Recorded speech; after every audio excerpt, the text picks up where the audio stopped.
On Monday, I broke my foot. On Tuesday, I told my boss that I needed to work from home for a few days. She said that was good news, because I would waste less time commuting, and she needed me to focus on writing a comprehensive hot dog warmer strategy paper by close of business Friday. It was my first strategy paper, so as soon as I got off the phone, I sent an email to everyone on our team, asking them if they had any samples I could base my work on. Then I started to do some research on the internet. I quickly learned that our company had tried to enter the home hot dog warmer market in the 90s and failed, so sent another note to everyone asking if they knew anyone who'd been involved with that project. As an afterthought, I sent a follow-up note asking everyone if they knew of any research we had done in the heat transfer properties of sausage casings.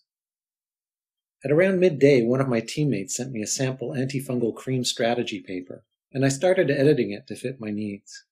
By 3 o'clock or so, though, I realized that would never work, but it occurred to me that we might have some templates out there. I called a few people, who all seemed to be in a hurry to hang up, and finally found someone who had used strategy templates. He quickly found one for home appliance strategy papers and sent it to me. When I opened up my email to get the template, I found that I had 11 responses to my email messages.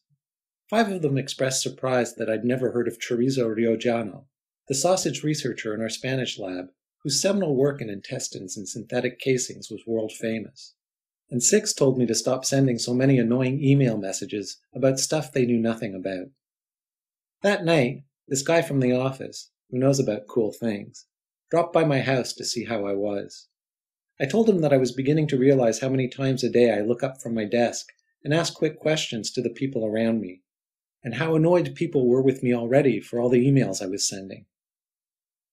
He suggested that I use my microblog, and when I asked him what that was, he pulled up my profile page on IBM Lotus Connections. He told me that I could microblog by just answering the question, "What are you working on right now?" He said I could use the feature to ask questions, especially when I don't know who has the answer, solicit opinions, share information, or just make small talk. And the beauty of it, he said, is that microblogging is unobtrusive.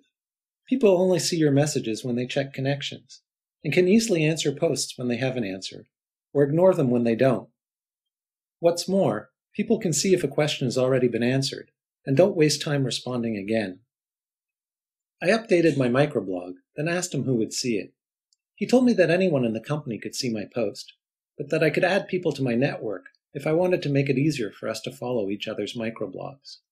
He showed me how to do that by going to Chorizo Riojano's profile and clicking on the Invite to My Network link. After the guy who knows about cool things left, I invited my team members to my network, microblogged about a few of my outstanding questions, then went to sleep. On Wednesday, when I checked my mail, I saw some notices from people I'd never met, who'd invited me to their networks because they were interested in some of the same topics as me. I accepted them all, and then checked out my profile page. My microblog questions were all answered, and one of my new contacts, Kielbasa Krakowska, left a post telling me that he was working on a sausage heater strategy for the Eastern European market, included a link to his work in progress, and suggested that we collaborate. The rest of the week went really smoothly. Kielbasa and I worked together on a global strategy, and with my new wider network, it was easy to find answers to all kinds of questions. And, just by following my network's microblogs, I stumbled across relevant information that I could use. I finished the strategy paper on time, and in the process met people from all over the world with an interest in wieners. And I even managed to improve my relationships with some of the people in my own office. As I looked back over my first few days of microblogging, I realized that Web 2 is about much more than being social.